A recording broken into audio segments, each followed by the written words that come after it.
Friends, போன வீடியோவில் எக்ஸ்போனன்ட்ஸ்னால் என்னன்னு பார்த்தோம். அந்த வீடியோவோட கண்டினியூவேஷன் தான் இந்த வீடியோ. இந்த வீடியோவில் எக்ஸ்போனன்ட்ஸ் பற்றி இன்னும் சில பாயிண்ட்ஸ் பார்க்கலாம். போன வீடியோவில் என்ன பார்த்தோம்?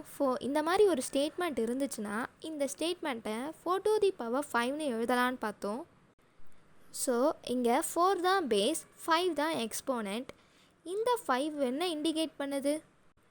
4ன்ற நம்பரை 5 டைம்ஸ் ரிப்பீட்டடாக மல்டிப்ளை பண்ணணுன்றதை இந்த 5 இண்டிகேட் பண்ணுறதுனால இந்த 5ஐ இண்டெக்ஸ்னு சொல்கிறாங்க. ஸோ எக்ஸ்போனண்ட்டும் இண்டெக்ஸும் ஒரே நம்பரை தான் ரெஃபர் பண்ணுது.